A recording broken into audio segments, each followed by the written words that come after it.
My pleasure to be here. So you sent these images to the show. I've looked at them. I have to say that I was creeped out, but then again, I realized I don't know what I'm looking at here. So help me out. Okay, so first of all, it was in July that a local lab in Georgia said they wanted me to examine contents of a vial that they had just received. This vial was fresh. It had already been used to be injected into at least one patient. Because it was the end of the day, they were going to discard it. So they were able to get the vial. And this particular vial was Moderna. And so I was there to witness them getting that and putting some of the contents on a glass slide with a compound microscope to look at it. And it was only, nothing was added to this solution, nothing was diluted, no human tissue was added. Only the white light for the microscope. And of course, over time, it was becoming more room temperature from the refrigeration. That was it. And so at first it looked just translucent. And then as time went on, over 2 hours, colors appeared, which I've never seen anything like this. There wasn't a chemical reaction happening.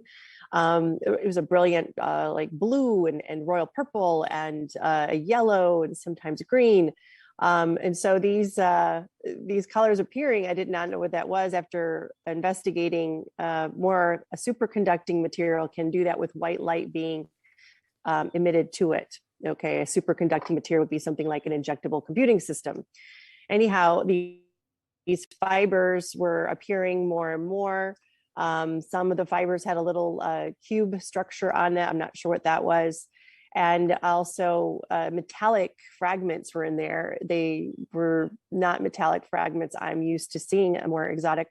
They're very opaque, as well as, as the edge of the cover slide goes, so the cover slip, when you put a glass partition on that or a piece on top of the glass slide, there are edges. And so all the particulates, all these colors started to move to the edge, and there was self-assembling going on. Things were growing.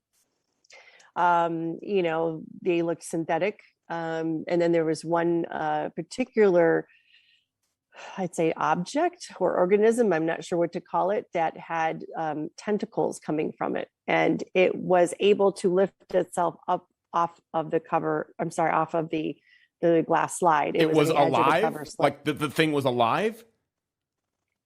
It appeared to, yeah, it appeared to be self-aware or be able to grow or move in space. I mean, all I can tell you is this is not something they taught us in medical school, nothing in my laboratories, nothing that I've seen before. And I've showed this to other people in the field and they don't know what it is either. And I thought, when I first saw this and I kept looking at it over and over again, I had a colleague with me, and we both thought, wow, this almost appears like it's self-aware, like it knows we're watching it. It's just an intuition, a feeling of mine, but it was very upsetting. And so after 2.5 hours, everything was destroyed, of course. And then I thought, well, maybe that was a fluke in a way. Maybe that was just that one vial. And so, just recently, the lab was able to get more vials, and same manufacturer, but, different batch, of course, looking at it the same way under the compound microscope. And another one of those tentacle-like structures appeared. This was now completely under the cover slip. So there was no movement because it wasn't on the edge. But I just couldn't believe I saw another one. And, it's same thing, same colors appeared over time, these fibers, there, in this time, I need to get, if they do it again, I have to get a video from them. There was actually motion that you could see in the video. So, this is very concerning, and also was able to look at the contents of a Johnson & Johnson vial. And there's definitely a substance that looked like graphene. They all had graphene-like structures in there. Whether or not they were, I don't have the capability of testing them, nor did this lab, but that's what they appeared to be. They had fatty substances, like a sticky glue-like substance that would be considered a hydrogel in those, both of them, right? So that means they're lying. They're lying to us about the Johnson & Johnson, about not having nanolipid particles or anything of that substance, and it does. And in the Johnson and Johnson, they also had colors appeared. Their colors were different. They were like a fluorescent pastel kind of color. Again, a lot of synthetic structures in there as well.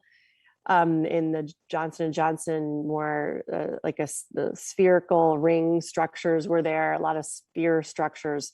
These, I'm describing what I'm seeing, but I've never seen anything like this before. And they're not supposed to be in these injections they're falsely calling vaccines. What are they going to do to somebody? What are they going to do to a child? It's horrific. I started crying when I saw these, second time under the microscope, because it was confirmation of everything I saw the first time.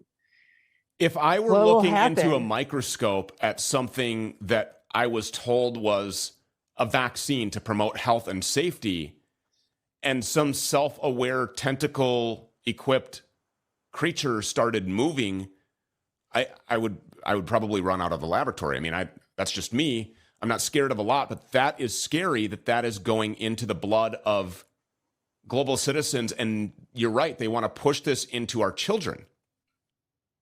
Oh, yes. This was about 400 times magnification.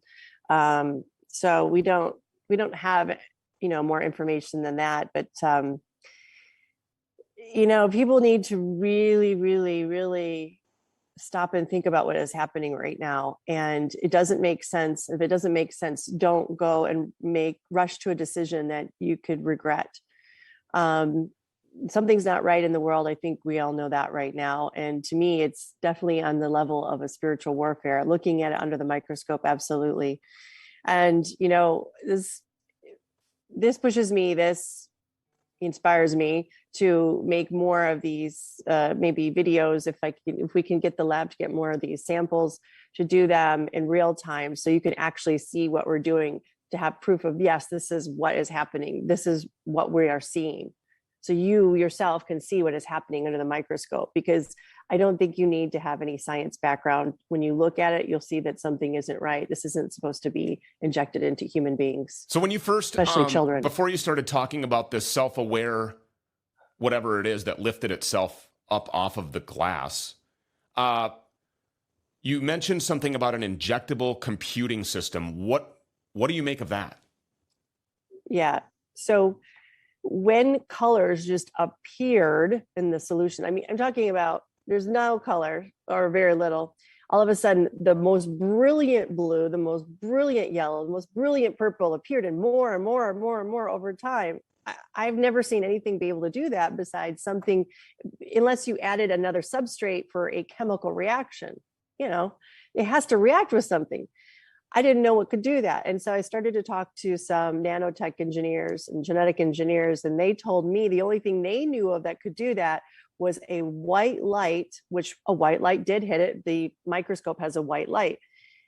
A white light over time will make the reaction on a superconducting material. Superconducting is like an injectable computing system. So this is where the electronic components can now become visible under white light, so you know where they are. So this is proof that they are putting an operating system inside people.